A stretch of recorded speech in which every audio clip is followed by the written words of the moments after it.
Halo semua, selamat datang kembali. Pernah kepikiran nggak sih gimana caranya kita bisa nemuin pola dalam kejadian yang kelihatannya ya acak banget? Mulai dari jumlah telepon yang masuk ke kantor sampai produk cacat di pabrik. Nah, hari ini kita bakal nyelam ke dunia pemodelan kejadian diskrit. Kedengarannya emang agak teknis, tapi ini sebetulnya cara kita pakai matematika buat ngintip pola di balik hal-hal yang tampaknya terjadi cuma karena kebutuhan. Oke, kita mulai dari yang paling dekat sama kita. Perusahaan asuransi kan? Bisnis mereka itu miliaran dolar nilainya. Dan dibangun di atas sesuatu yang nggak pasti. Mereka mana tahu mobil Anda bakal kecelakaan atau enggak? Terus gimana coba caranya mereka bisa nentuin harga premi dan tetap untung? Padahal bisnis intinya itu kejadian acak. Jawabannya ternyata ada di data skala besar. Dari catatan bertahun-tahun, mereka itu tahu kalau rata-rata dari setiap 100 mobil yang mereka asuransikan, ada 3 yang bakal ngalamin kecelakaan dalam setahun. Jadi, mereka mungkin nggak bisa nebak satu kejadian spesifik, tapi mereka bisa memprediksi polanya dalam jumlah besar. Nah, inilah inti dari pemodelan probabilitas itu. Nah, biar ngerti cara kerjanya, kita harus cas-cis-cus dulu nih soal beberapa konsep dasarnya. Anggap aja kita lagi belajar kosakatanya probabilitas. Yuk, kita mulai dari fondasinya. Yang pertama, ada yang namanya variabel acak. Ini cuma istilah keren aja buat sesuatu yang kita ukur, yang hasilnya itu untung-untungan. Kalau kita lempar koin, jumlah sisi gambar yang muncul itu variabel acak. Kalau kita periksa barang, jumlah barang yang cacat itu juga variabel acak. Gampang kan? Nah, ini nih bagian kerennya. Distribusi probabilitas. Jadi kalau variabel acak itu ngasih tahu apa yang kita ukur, distribusi probabilitas ini ngasih kita gambaran lengkapnya. Ini tuh kayak cetak biru yang nunjukin semua kemungkinan hasil dan seberapa besar kemungkinan tiap hasil itu bakal terjadi. Oke, ada satu hal penting banget nih yang harus kita bedain, yaitu antara diskrit dan kontinu. Variabel diskrit itu hal-hal yang bisa kita hitung. 1, 2, 3, kayak jumlah panggilan telepon atau jumlah mobil. Sebaliknya, variabel kontinu itu yang kita ukur, kayak tinggi badan atau suhu, yang nilainya bisa berapa aja dalam rentang tertentu. Nah, untuk bahasan kita kali ini, kita fokusnya ke yang diskrit aja ya, yang bisa dihitung. Jadi, gimana dong cara kita memodelkan kejadian-kejadian yang bisa dihitung ini?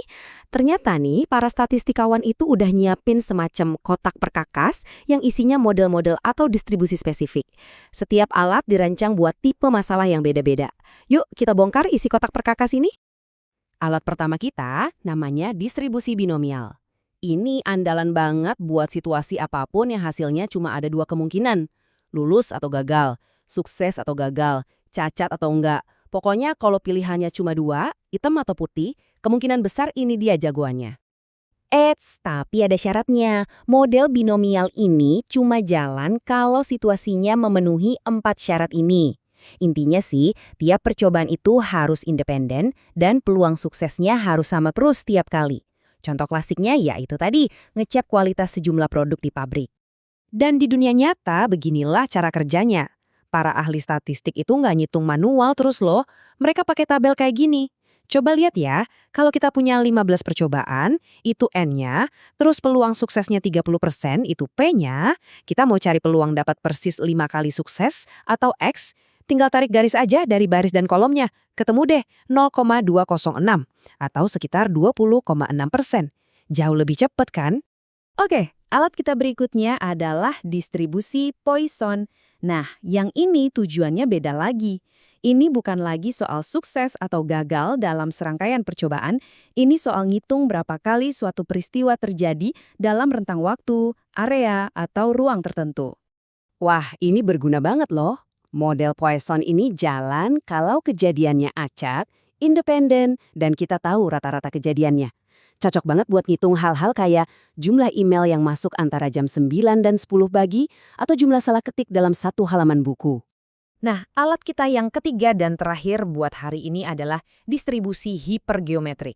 Ini mirip-mirip binomial, tapi ada satu kali twist penting banget yang bikin semuanya beda. Pengambilannya dilakukan tanpa pengembalian. Gini deh intinya, setiap kali Anda ngambil sampel, peluang buat pengambilan berikutnya itu berubah. Bayangin deh ngambil kartu dari tumpukan. Kartu yang udah diambil kan nggak dibalikin lagi ya. Nah, itu mengubah peluang buat kartu kedua. Dalam situasi kayak gitulah model hipergeometrik ini jadi pahlawannya. Oke, teorinya udah cukup. Sekarang kita lihat gimana alat-alat ini bekerja di dunia nyata buat mecahin masalah. Ini nih bagian serunya. Coba bayangin, Anda itu manajer pabrik. Ada satu batch kecil isinya 100 barang. Dan Anda tahu persis ada 5 yang cacat di dalamnya. Anda ambil sampel 10 barang. Kira-kira berapa ya peluangnya Anda bakal nemuin tepat satu barang yang cacat itu? Pakai alat yang mana nih? Jawabannya, distribusi hipergeometrik. Kenapa? Ya karena simpel. Setiap barang yang kita ambil buat dites, kan nggak kita balikin lagi ke tumpukan. Populasinya kecil, dan setiap pengambilan itu mengubah probabilitas. Ini contoh kasus yang pas banget buat model hipergeometrik. Oke, ganti lokasi. Sekarang kita di bandara. Anggap Anda petugas pengendali lalu lintas udara. Rata-rata ada 3 pesawat yang pakai landasan pacu tiap jamnya. Berapa ya kemungkinannya kalau 1 jam ke depan bakal super sibuk, sampai ada 5 pesawat yang datang?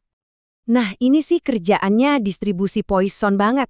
Kenapa? Karena kita nggak peduli dengan jumlah percobaan yang sukses atau gagal.